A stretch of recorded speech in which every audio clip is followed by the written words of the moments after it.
नमस्कार। आर्यावर्त टाइम्स में आप सभी का स्वागत है। 1 फरवरी को वित्त मंत्री निर्मला सीतारमन ने आम बजट पेश किया है। हम आपको बता दें कि इस बजट में बिहार को बड़ी सौगात देते हुए पटना में शिप रिपेयर इकोसिस्टम विकसित करने का ऐलान किया गया है। इसके बारे में बताया गया है कि गंगा नदी के किनारे बनने वाले इस केंद्र से अंतर्देशीय जलमार्गों को मजबूती मिलेगी, जिससे कि न केवल जहाजों की मरम्मत स्थानीय स्तर पर हो सकेगी, बल्कि लॉजिस्टिक्स लागत में भी भारी कमी आएगी। इसके साथ ही डंकुनी से सूरत तक प्रस्तावित नया डेडिकेटेड फ्रेट कॉरिडोर माल ढुलाई को तेज और पर्यावरण के अनुकूल बनाएगा, जिससे कि सीधा लाभ बिहार के ही व्यापारिक केंद्रों को मिलेगा।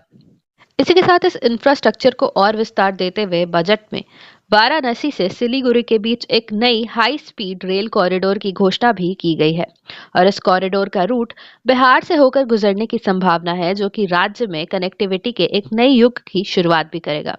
इसके अतिरिक्त जलमार्गों के विकास के साथ स्थानीय युवाओं के लिए भी विशेष ट्रेनिंग प्रोग्राम शुरू किए जाएंगे, जिससे कि शिपिंग और रेल इंजीनियरिंग के क्षेत्र में रोजगार के हजारों नए अवसर सृजित होंगे। ऐसे में यह बजट बिहार को पूर्वी भारत के एक प्रमुख ट्रांसपोर्ट और औद्योगिक हब के रूप में स्थापित करने की दिशा में एक बड़ा कदम माना जा रहा है। वहीं इस बजट को लेकर केंद्रीय मंत्री गिरिराज सिंह ने टिप्पणी भी कर दी है। उन्होंने कहा है कि यह देश का सौभाग्य है कि प्रधानमंत्री नरेंद्र मोदी के नेतृत्व में देश को निर्मला सीतारमन जैसी वित्त मंत्री मिली है। उन्होंने कहा कि नारी सशक्तिकरण की दिशा में ये एक बड़ी उपलब्धि है। उन्होंने पिछले बजट का जिक्र करते हुए ये भी कहा कि 12 लाख रुपए तक की आय पर टैक्स छूट जैसी घोषणाओं की किसी को भी उम्मीद नहीं थी, लेकिन मोदी सरकार लगातार जनहित में बड़े फैसले ले रही है और आगामी बजट 2025-26 में भी जनता के हित में बेहतरीन काम ही होगा।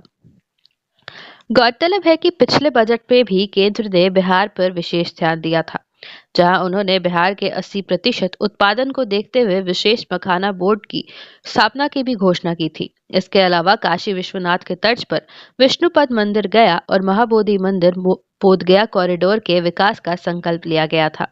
इसके अलावा आईआईटी पटना के विस्तार और बिहार में national institute of food technology की स्थापना को भी मंजूरी मिली थी।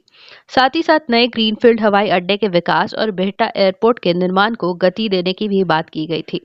वहीं बाढ़ प्रबंधन के लिए भी करीब 11,500 करोड़ रुपए की शुरुआती आवंटन किया गया था।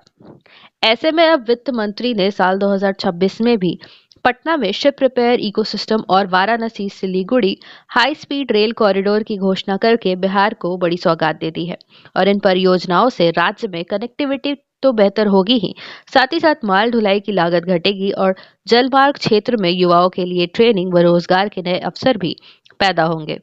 आशा करते हैं कि आप सभी को ये वीडियो पसंद आई होगी। इस वीडियो को लाइक एवं शेयर जरूर करें, साथ ही कमेंट करके अपनी राय भी दें।